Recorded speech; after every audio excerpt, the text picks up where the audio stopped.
Debentures, será que é um investimento para você? O que é taxa de juros, rentabilidade? Será que tem isenção de imposto de renda? Quais são os riscos? Quero te contar tudo isso neste conteúdo. Este conteúdo foi preparado, motivado por uma pergunta do Matos Silva. Matos, muito obrigado. Matos mandou a seguinte pergunta: debenture de 120% do CDI é um bom investimento? Então, motivado com essa pergunta, Marcos, preparei este conteúdo para que você e todos que estão me assistindo aqui agora por todo o Brasil possam entender um pouco mais sobre debenture e no final vamos fazer uma análise aí para ver se vale a pena este investimento, ok? Então pega aí papel e caneta na mão que é hora de mais um conteúdo aqui no canal Excelência no Bolso. Eu sou o Anderson Gonçalves, seu educador financeiro, e você está no Excelência no Bolso, o canal que investe em você. Se você está chegando aqui agora, caiu de paraquedas, não sabe, já assistiu muitos vídeos ou talvez não tenha assistido nenhum, esse é o primeiro, então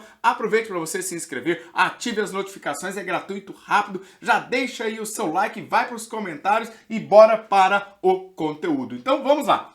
Primeiro precisamos entender o que é essa tal de debenture, né? Tem um nome diferente, não é tão usual assim, mas ela tem uma semelhança muito grande com o Tesouro Direto. Então, o que é ou o que são, né, as debentures? Então, são ativos de renda fixa. Então, são ativos de renda fixa muito parecido com o Tesouro Direto, com uma grande diferença. O Tesouro Direto, ele é como se fosse um cheque, uma dívida emitida pelo Tesouro Nacional. Uma debenture, ela é uma dívida, um título, um cheque emitido por uma empresa. Então, neste momento, a gente já começa a pensar: qual é o maior risco? Investir, pegar o seu dinheiro e investir em uma empresa ou investir no Tesouro Nacional? O risco maior é investir em uma empresa, seja ela qual for. Então já vem aí um ponto que pode ser entendido como menos vantajoso do que o Tesouro Direto. Bom, para que as empresas utilizam esse dinheiro? Aí é um ponto que precisa ser analisado, que pode se transformar num ponto positivo. Ela pode estar utilizando para cobrir outras dívidas, um caixa negativo, não é tão bom. Imagina você emprestar dinheiro para uma empresa que está no negativo, ou ela pode usar esse dinheiro para uma expansão da sua planta, da sua quantidade de operações, de fusões, compra de outras empresas. Então aí pode ser que seja um bom negócio para você, dependendo da modalidade que ela tiver lá no pagamento de juros, né, de rentabilidade para você. Então vamos falar nisso daqui a um pouquinho, ok? Existem dois tipos de debentures praticamente que você pode utilizar. A primeira delas é chamada de nominativa, ou seja, quando a própria empresa ela emite um cheque e você compra o cheque como se fosse direto daquela empresa. Então, o outro ponto é através de uma maneira tradicional, que é da escritural, ou seja, quando você compra através de um órgão regulamentado na B3, na CVM, que é uma corretora de valores. E aí aumenta a sua segurança em relação àquela emissão de uma debênture. Então, nesses dois tipos existe essa que é nominativa, sai no seu nome, junto da empresa, e no segundo, para uma corretora. Opte por começar, se você está começando a comprar debêntures dentro da sua própria corretora, vai lhe trazer uma maior segurança. Em relação aos juros que são pagos, existem três modalidades de pagamentos de juros dentro de uma debênture. O primeiro deles é conhecido como conversíveis. Parece um carro, mas não é um carro. O que é um conversível? Quando os juros eles podem ser convertidos, transformados em ações daquela própria empresa que está emitindo o debênture. Então, ele deixa de ser renda fixa. Depois, os juros ou o valor final, lá na frente, no momento da liquidez, passa a ser um ativo de renda variável. Olha que legal! Um ativo de renda fixa se transformando em um ativo de renda variável. Então, pode ser que este ativo ele possa compor aí a sua carteira de investimentos naquele percentual que você tem lá para ações, para renda variável. Então, pode ser um bom negócio, ok?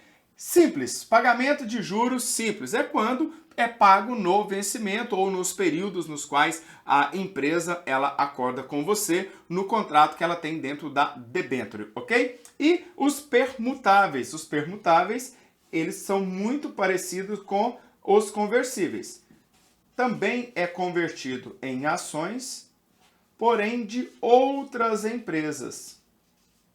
Pequenininho, ok. Então, no caso dos permutáveis, lembra-se da palavra permuta. Então, muitas das vezes a empresa que está emitindo uma debênture, ela tem ações, participações em uma outra empresa e ela está querendo transformar, pegar aquele dinheiro, colocar em caixa e trocar com você em relação àquelas ações de uma outra empresa que ela tem. Então, existem essas três modalidades, então vai depender da debênture que você estiver escolhendo. Em relação à rentabilidade aqui, é muito parecido com o Tesouro Direto. Então, em relação à rentabilidade, existem três possibilidades. Pós-antecipado, geralmente atrelada ao CDI, né? No exemplo que a gente teve aí, 120% do CDI. Já no pré-fixado, já é normal, como por exemplo no Tesouro Direto, vamos imaginar aí 10% ao ano, né? Aqui também é ao ano. E no híbrido é igual ao Tesouro, por exemplo, o Tesouro IPCA. Vem um percentual fixo, mais um percentual, por exemplo, atrelado a um indicador pós-fixado, por exemplo, o IPCA. Então, quando você estiver estudando uma debênture, você vai se deparar com estas variáveis e outras que eu ainda vou explicar agora para você. Vem comigo. Assim como no Tesouro Direto, existem os custos para se investir em uma debênture. E os dois principais estão atrelados: a corretora e aqui está atrelado ao famoso imposto de renda. Então, existem muitas corretoras que já oferecem debêntures a uma taxa zero, então procure se a sua corretora já tem uma debênture, pesquisa lá nos seus ativos dentro da sua corretora. E em relação ao imposto de renda, é igual a tabela regressiva, é igual do imposto de renda do Tesouro Direto, por exemplo, começa nos 22,5% se você deixar o dinheiro até 6 meses, 20% se você deixar de 6 meses a 1 ano, 17,5% se você deixar de 1 a 2 anos e 15% se ficar acima de 2 anos. Então, nada de novo aqui em relação à cobrança do imposto de renda. Bom, tem uma coisa muito legal dentro das debêntures, que são as debêntures incentivadas. Então, em algumas empresas de infraestrutura, de desenvolvimento, em que o governo entende que aquilo ali será algo bom para o crescimento do país, ela concede àquelas empresas a possibilidade de emitir uma debênture incentivada. O que significa isso? Que o imposto de renda cobrado vai ser igual a 0%. Então aqui começa a possibilidade de ter uma vantagem em relação a outros ativos. Então, se você pega aí uma debênture incentivada e dependendo da rentabilidade que ela tiver, pós, pré ou híbrida, pode ser um bom investimento para compor aí a sua carteira de investimentos. E agora precisamos analisar, por exemplo, os riscos. O primeiro deles é o risco de crédito. Então, nesse momento, o que acontece? Você vai ter que analisar quem é a empresa que está emitindo aquela debênture. Ela é uma empresa que no seu balanço, no seu fluxo de caixa, nas suas análises financeiras, são análises sólidas. Você conseguiu chegar nessa conclusão, analisando o balanço, analisando previsões para o futuro, como que está, né, o caixa, a solvência, a questão financeira dessa empresa, porque você estará emprestando dinheiro para ela e tem um risco que é muito importante que você saiba dele. Vou te falar daqui a pouquinho. Bom, existe um outro, que é a questão da liquidez.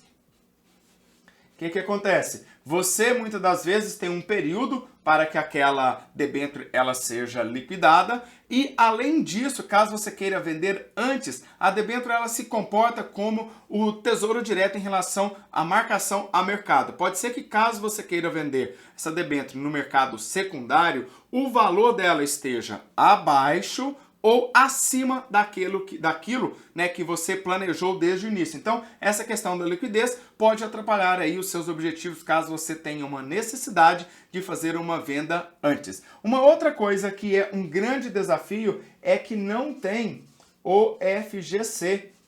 Então, com isso, você perde aquela garantia que você tem, né, em CDBs, por exemplo, LCI, LCA, que vão cobrir aí, LC, que vão cobrir até 250 mil. Então já é um ponto negativo em relação a debênture. E o mais importante de tudo isso é que você faça uma leitura de um documento chamado escritura